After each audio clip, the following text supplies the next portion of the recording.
కొరింథీయులకు వ్రాసిన మొదటి పత్రిక 14వ అధ్యాయము.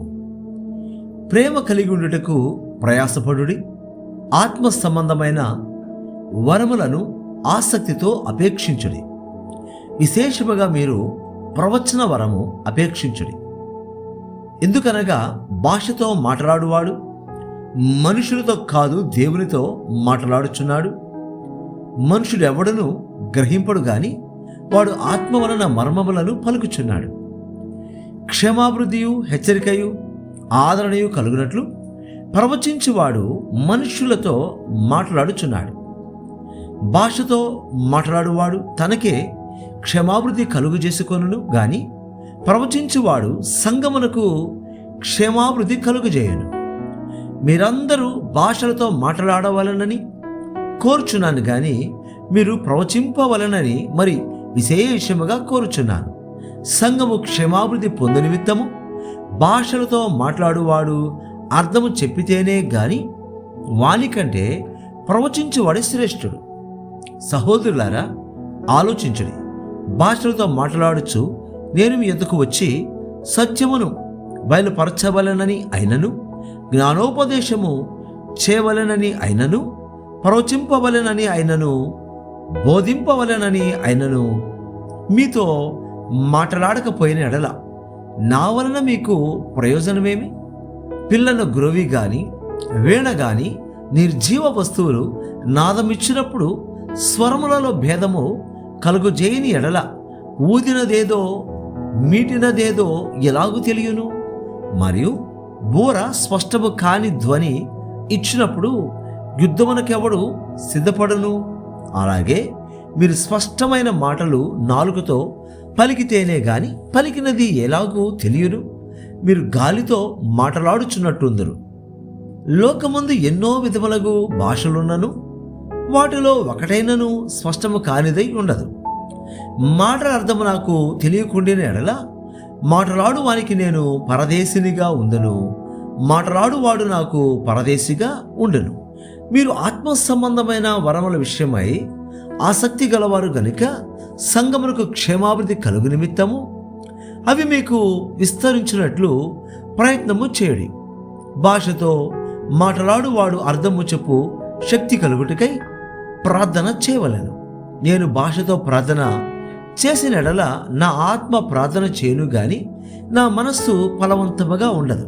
కాబట్టి ఆత్మతో ప్రార్థన చేతును, మనసుతోనూ ప్రార్థన చేతును. ఆత్మతో పాడుదును, మనసుతోనూ పాడుదును. లేని ఎడల నీవు ఆత్మతో స్తోత్రము చేసినప్పుడు ఉపదేశము పొందనివాడు నీవు చెప్పు దానిని గ్రహింపలేడు గనుక నీవు కృతజ్ఞతాస్తుతులు చెల్లించినప్పుడు ఆమేన్ అని వాడు ఎలాగూ పలుకును? నీవైతే బాగుగానే కృతజ్ఞతాస్తుతులు చెల్లించుచున్నావు గాని ఎదుటివాడు క్షేమాభివృద్ధి పొందడు. నేను మీ అందరికంటే ఎక్కువగా భాషలతో మాట్లాడుచున్నాను, అందుకు దేవుని స్తుతించెదను. అయినను సంఘములో భాషతో 10,000 మాటలు పలుకుట కంటే ఇతరులకు బోధ కలుగునట్లు నా మనసుతో 5 మాటలు పలుకుట మేలు. సహోదరులారా, మీరు బుద్ధి విషయమై పసిపిల్లలు కాక దుష్టత్వము విషయమై శిశువులుగా ఉండడి, బుద్ధి విషయమై పెద్దవారై ఉండడి. అన్య భాషలు మాట్లాడు జనుల ద్వారాను పరజనుల పెదవుల ద్వారాను ఈ జనులతో మాట్లాడుదును. అప్పటికైనను వారు నా మాట వినకపోదురు అని ప్రభు చెప్పుచున్నాడని ధర్మశాస్త్రంలో వ్రాయబడి ఉన్నది. కాబట్టి భాషలు విశ్వాసులకు కాదు, అవిశ్వాసులకే సూచకమై ఉన్నది. ప్రవచించుట అవిశ్వాసులకు కాదు, విశ్వాసులకే సూచకమై ఉన్నది. సంఘమంతయు ఏకముగా కూడి అందరూ భాషలతో మాట్లాడుచుండగా ఉపదేశం పొందని వారైనను అవిశ్వాసులైనను లోపలికి వచ్చిన ఎడల మీరు వెర్రి మాట లాడుచున్నారని అనుకొందురు కదా. అయితే అందరూ ప్రవచించుచుండగా అవిశ్వాస అయినను ఉపదేశం పొందని వాడైనను లోపలికి వచ్చిన ఎడల అందరి బోధ వలన తాను పాపినని గ్రహించి అందరి వలన విమర్శింపబడను. అప్పుడు అతని హృదయ రహస్యములు బయలుపడను. ఇందువలన దేవుడు నిజముగా మీలో ఉన్నాడని ప్రచురము చేయొచ్చు అతడు సాగిలపడి దేవునికి నమస్కారము చేయను. సహోదరులారా, ఇప్పుడు మీలో ఏమి జరుగుతున్నది? మీరు కూడి వచ్చినప్పుడు ఒకడు ఒక కీర్తన పాడవలనని ఉన్నాడు, మరి ఒకడు బోధింపవలనని ఉన్నాడు, మరి ఒకడు తనకు బయలుపరచబడినది ప్రకటన చేయవలనని ఉన్నాడు, మరి ఒకడు భాషతో మాట్లాడవలనని ఉన్నాడు, మరి ఒకడు అర్థము చెప్పవలనని ఉన్నాడు. సరే, సమస్తమును క్షేమాభివృద్ధి కలుగుటకై జరుగునీయుడి. భాషతో ఎవడైనను మాట్లాడితే ఇద్దరు అవసరమైన ఎడలా ముగ్గురికి మించకుండా వంతులు చెప్పున మాట్లాడవలెను. ఒకడు అర్థము చెప్పవలెను. అర్థము చెప్పువాడు లేని ఎడల అతడు సంఘములో మౌనముగా ఉండవలెను, గాని తనతోనూ దేవునితోనూ మాట్లాడుకొనవచ్చును. ప్రవక్తలు ఇద్దరు ముగ్గురు మాట్లాడవచ్చును, తక్కిన వారు వివేచింపవలెను. అయితే కూర్చున్న మరి ఒకనికి ఏదైనాను బయలుపరచబడిన ఎడల మొదటివాడు మౌనముగా ఉండవలెను. అందరూ నేర్చుకున్నట్లును అందరూ హెచ్చరిక పొందినట్లును మీరందరూ ఒకని తరువాత ఒకడు ప్రవచింపవచ్చును. మరియు ప్రవక్తల ఆత్మలు ప్రవక్తల స్వాధీనంలో ఉన్నవి. అలాగే పరిశుద్ధుల సంఘములన్నిటిలో దేవుడు సమాధానమునకే కర్త గాని అల్లరికి కర్త కాడు. స్త్రీలు సంఘములలో మౌనముగా ఉండవలెను. వారు లోబడి ఉండవలసినదే గాని మాటలాడుటకు వారికి సెలవు లేదు. ఇలాగు ధర్మశాస్త్రమును చెప్పుచున్నది. వారు ఏమైనను నేర్చుకొన గోరిన ఎడల ఇంట తమ భర్తల నడుగవలెను. సంఘముల స్త్రీ మాట్లాడుట అవమానం. దేవుని వాక్యము మీ యొద్ద నుండి బయలు వెళ్ళిన మీ యొద్దకు మాత్రమే వచ్చిన ఎవడైనను తాను ప్రవక్తనని అయినను ఆత్మ సంబంధినని అయినను తలంచుకొనిన ఎడల నేను మీకు వ్రాయిచున్నవి ప్రభు యొక్క ఆజ్ఞలని అతడు దృఢముగా తెలుసుకునవలెను. ఎవడైనను తెలియని వాడైతే తెలియని వాడుగానే ఉండనిమ్ము. కాబట్టి నా సహోదరులారా, ప్రవచించుట ఆసక్తితో అపేక్షించుడి, భాషలతో మాట్లాడుట అటకపరచుకుడి గాని సమస్తమును మర్యాదగాను క్రమముగాను జరుగునీయుడి. కొరింథీయులకు వ్రాసిన మొదటి పత్రిక 15వ అధ్యాయం. మరియు సహోదరులారా, నేను మీకు ప్రకటించిన సువార్తను మీకు తెలియపరచుచున్నాను. మీరు దానిని అంగీకరించితిరి, దాని యందే నిలిచి ఉన్నారు. మీ విశ్వాసము వ్యర్థమైతేనే గాని నేను ఏ ఉపదేశ రూపముగా సువార్త మీకు ప్రకటించితినో ఆ ఉపదేశమును మీరు గట్టిగా పట్టుకొని ఉన్న ఎడల ఆ సువార్త వలననే మీరు రక్షణ పొందువారై ఉందరు. నాకు ఇవ్వబడిన ఉపదేశమును మొదట మీకు అప్పగించి తిని, అదేమనగా లేఖనముల ప్రకారము క్రీస్తు మన పాపముల నిమిత్తము మృతి పొందెను, సమాధి చేయబడెను, లేఖనముల ప్రకారము 3వ దినమున లేపబడెను. ఆయన కేఫాకును తరువాత 12 కనబడెను. అటు పిమ్మట 500కు ఎక్కువైన సహోదరులకు ఒక్క సమయమందే కనబడెను. వీరిలో అనేకులు ఇప్పటి వరకు నిలుచున్నారు, కొందరు నిద్రించరు. తరువాత ఆయన యాకోబుకును అటు తరువాత అపోస్తులకందరికీ కనబడెను. అందరికీ కడపట అకాలమందు పుట్టినట్టున్న నాకును కనబడెను. ఏలయనగా నేను అపోస్తులందరిలో తక్కువ వాడను, దేవుని సంఘమును హింసించినందున అపోస్తుడనబడుటకు యోగ్యుడను కాను. అయినను నేనేమై ఉన్నానో అది దేవుని కృప వల్లనే అయ్యున్నాను. మరియు నాకు అనుగ్రహింపబడిన ఆయన కృప నిష్ఫలము కాలేదు గాని వారందరికంటే నేను ఎక్కువగా ప్రయాసపడినది నేను కాను, నాకు తోడయున్న దేవుని కృపయే. నేనైనానేమి వారైనానేమి అలాగుననే మేము ప్రకటించుచున్నాము, అలాగుననే మీరును విశ్వసించుతిరి. క్రీస్తు మృతులలో నుండి లేపబడి ఉన్నాడని ప్రకటింపబడుచుండగా మీలో కొందరు మృతుల పునరుత్థానము లేదని ఎట్లు చెప్పుచున్నారు? మృతుల పునరుత్థానము లేని ఎడల క్రీస్తు కూడా లేపబడి ఉండలేదు. మరియు క్రీస్తు లేపబడి ఉండని ఎడల మేము చే ప్రకటన వ్యర్థమే, మీ విశ్వాసమును వ్యర్థమే. దేవుడు క్రీస్తుని లేపినని ఆయనను గూర్చి మేము సాక్ష్యము చెప్పి ఉన్నాము కదా. మృతులు లేపబడని ఎడల దేవుడు ఆయనను లేపలేదు గనుక మేమును దేవుని విషయమై అబద్ధపు సాక్షులముగా అగపడుచున్నాము. మృతులు లేపబడని ఎడల క్రీస్తు కూడా లేపబడలేదు.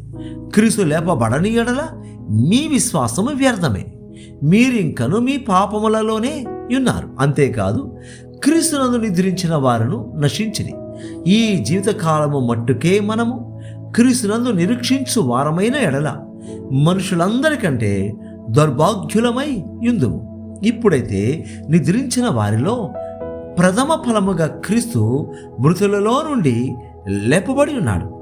మనుషుని ద్వారా మరణము వచ్చెను గనుక మనుషుని ద్వారానే మృతుల పునరుత్థానమును కలిగెను. ఆదామునందు అందరూ ఎలాగూ మృతి పొందుచున్నారో అలాగునని క్రీస్తునందు అందరూ బ్రతికింపబడుదురు. ప్రతివాడును తన తన వరుసలోనే బ్రతికింపబడును. ప్రథమ ఫలము క్రీస్తు. తరువాత క్రీస్తు వచ్చినప్పుడు ఆయన వారు బ్రతికింపబడుదురు. అటు తరువాత ఆయన సమస్తమైన ఆధిపత్యమును, సమస్తమైన అధికారమును, బలమును కొట్టివేసి తన తండ్రి అయిన దేవునికి రాజ్యము అప్పగించెను. అప్పుడు అంతము వచ్చెను. ఎందుకనగా తన శత్రువులనందరినీ తన పాదముల క్రింద ఉంచి వరకు ఆయన రాజ్య పరిపాలన చేయుచుండవలెను. కడపట నశింపజేయబడు శత్రువు మరణము. దేవుడు సమస్తమును క్రీస్తు పాదముల క్రింద లోపరచి ఉంచెను. సమస్తమును లోపరచబడి ఉన్నదని చెప్పినప్పుడు ఆయనకు సమస్తమును లోపరచిన వాడు తప్ప సమస్తమును లోపరచబడి ఉన్నదను సంగతి విసిదమే. సమస్తమును లోపరచబడి ఉన్నదను సంగతి విషదమే. మరియు సమస్తమును ఆయనకు లోపరచబడినప్పుడు దేవుడు సర్వములో సర్వమగు నిమిత్తము కుమారుడు తనకు సమస్తమును లోపరచిన దేవునికి తానే లోబడను. ఇట్లు కాని ఎడల మృతుల కొరకై బాప్తిస్మము పొందువారేమి చేతురు? మృతులేమాత్రమును లేపబడని ఎడల మృతుల కొరకు వారు బాప్తిస్మము పొందనేలా? మరియు మేము గడియ గడియకు ప్రాణ భయంతో నుండనేలా? సహోదరులారా, మన ప్రభువైన యేసు క్రీస్తునందు మిమ్మల్ని గురించి నాకు కలిగి ఉన్న అతిశయము తోడు నేను దినదినమును చనిపోవచ్చున్నాను అని చెప్పుదును.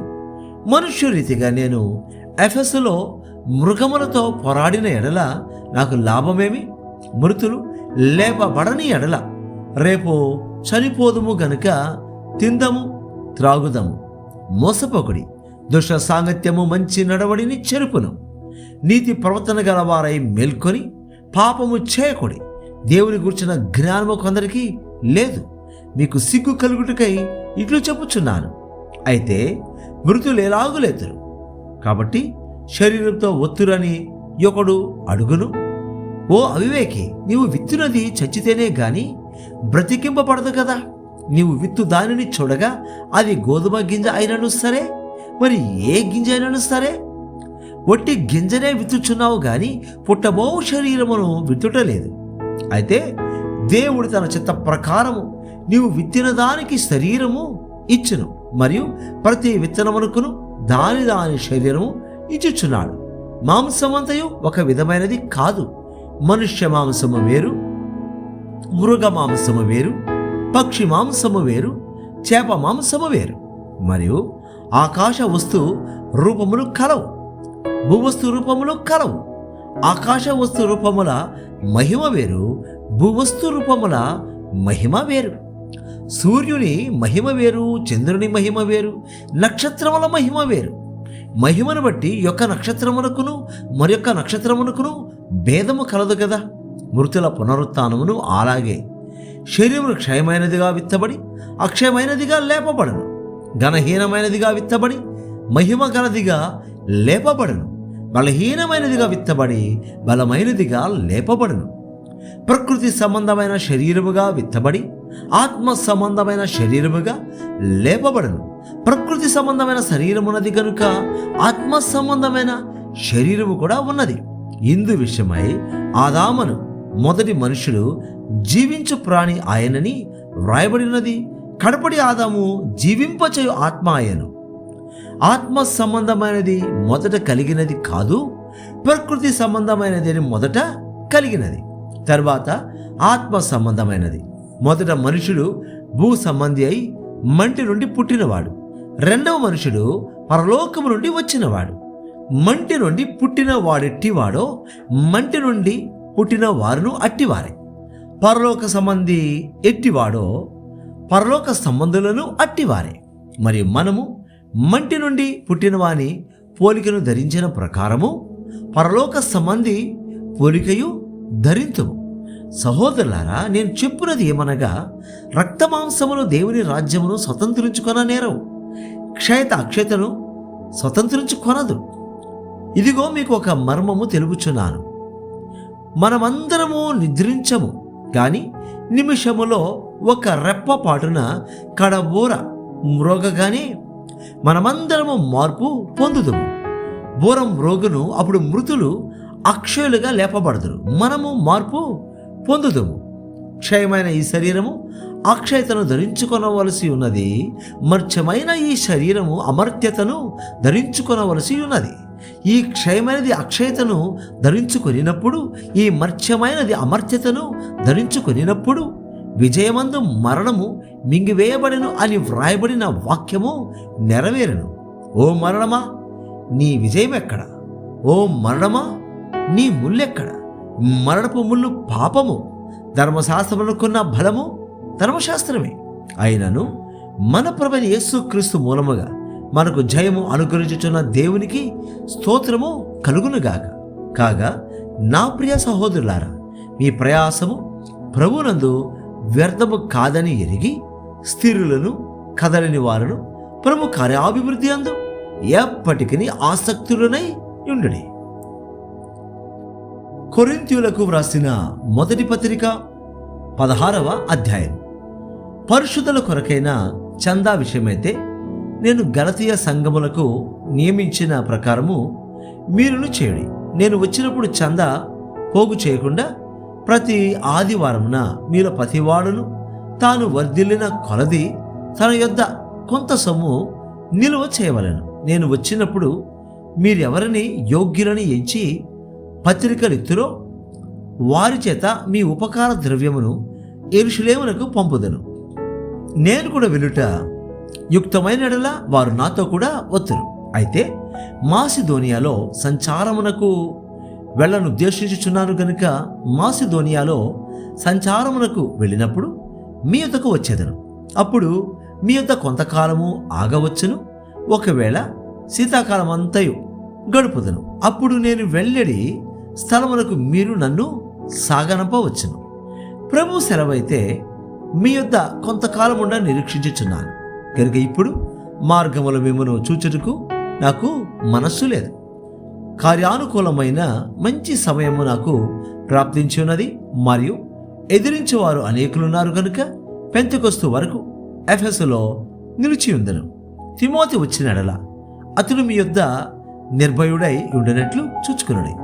నా వలనే అతడు ప్రభు పనిచేయుచున్నాడు గనుక ఎవడైనా అతనిని తృణీకరింపవద్దు.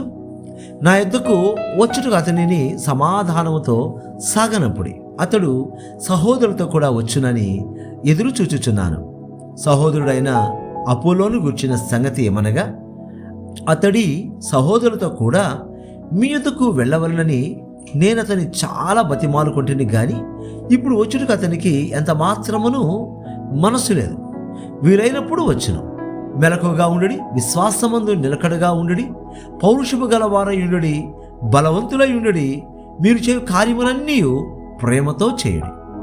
స్టెఫను ఇంటివారు అకయ యొక్క ప్రథమ ఫలమై ఉన్నారని, వారు పరిశుద్ధులకు పరిచర్య చేయుటకు తమను తాము అప్పగించుకొని ఉన్నారని మీకు తెలియను. కాబట్టి సహోదరులారా, అట్టివారికిని పనిలో సహాయం చేయొచ్చు ప్రయాసపడుచు ఉండు వారికందరికీ మీరు విధేయులై ఉండవలనని మిమ్మును బతిమాలుకొనుచున్నాను. స్టెఫను, ఫొర్మూనాతు, అకాయికు అనువారు వచ్చినందున సంతోషించుచున్నాను. మీరు లేని కొరతను వీరు నాకు తీర్చి నా ఆత్మకును మీ ఆత్మకును సుఖము కలుగజేసిరి గనుక అట్టి వారిని సన్మానించుడి. ఆసియాలోని సంఘముల వారు మీకు వందనములు చెప్పుచున్నారు. అక్కులా ప్రిస్కిల్లా అనువారును వారి ఇంటనున్న సంఘమును ప్రభునందు మీకు అనేక వందనములు చెప్పుచున్నారు. సహోదరులందరూ మీకు వందనములు చెప్పుచున్నారు. పవిత్రమైన ముద్దు పెట్టుకొని మీరు ఒకరికి ఒకరు వందనములు చేసుకొనుడి. పౌలను నేను నా చేతితోనే వందన వచనము వ్రాయిచున్నాను. ఎవడైనను ప్రభువును ప్రేమింపకుంటే వాడు శపింపబడును గాక. ప్రభువు వచ్చుచున్నాడు. ప్రభు యేసు క్రీస్తు కృప మీకు తోడయుండును గాక. క్రీస్తు యేసునందలి నా ప్రేమ మీ అందరితో ఉండును గాక. ఆమేన్.